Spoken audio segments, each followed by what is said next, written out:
talk for just a little bit about money management, because I know there are a lot of tools out there. The CDs, money market, bonds, bond funds, annuities, real estate, alternative investments, stocks. Stocks are usually, people think of that as the most volatile part, or the top of the asset stack. Yeah. In that sense. You're a money manager. You're not at one of the big wirehouses that we named earlier that are sticking people into mutual funds. Are you a stock picker? No.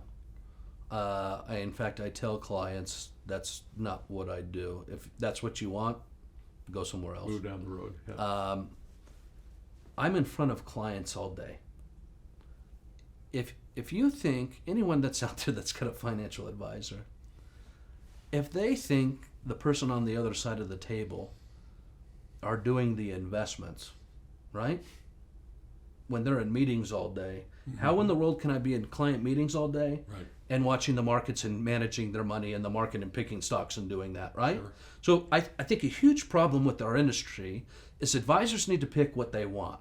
And there are advisors that clients meet with that are picking the investments and doing that.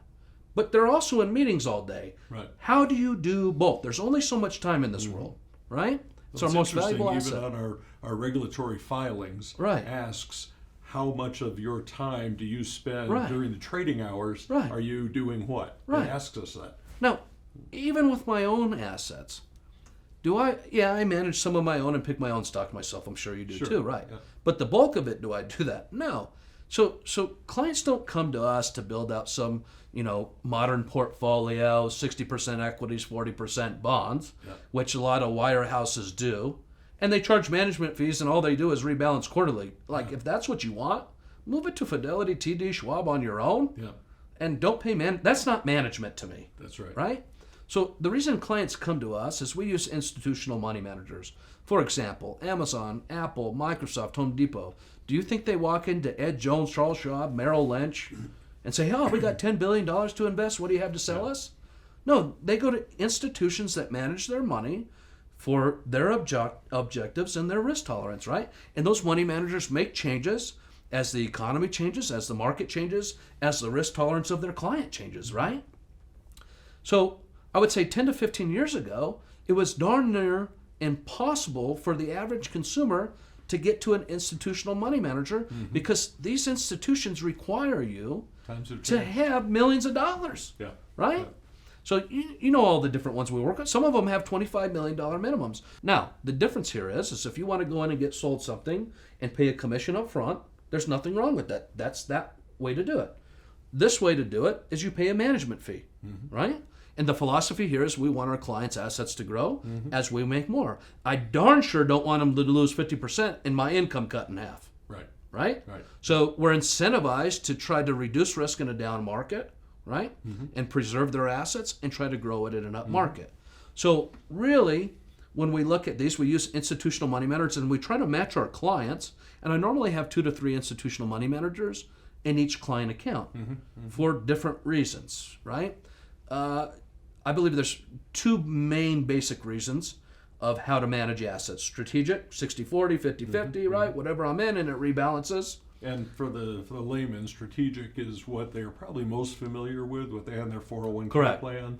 And it's basically, these are the assets, and I've got some mid caps, some large caps, some small caps, some bonds, international, and that's my allocation. It's going to ride up and down, ride the market up and down. That's right. Nothing changes. Or they don't know what to pick.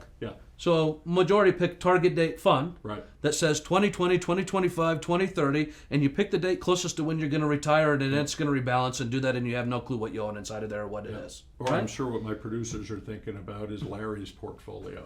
Okay, Larry, who's the guy? He's the one guy out of 20 in the department who actually likes this stuff. Seems to know what he's talking about. So now everybody has Larry's portfolio. You know? Right. So that's strategic. That's one way to do it. And then there's tactical money managers that are forward-looking and either, if equities are selling off, they're backing off. Maybe they're going to bonds. Maybe they're going to gold. Maybe they're going to real estate, right? To try to back off. And then they go in more into equities as they see fit in an improving market. They're not perfect. I'm not saying, that's the way everyone should be. I like a balanced approach. Normally what I've seen over my time of doing this, tactical money managers normally help reduce losses in a down market because they're getting out and switching to different asset classes, but they're slow to get back in. That's true. Yeah. They're so slow to get back in.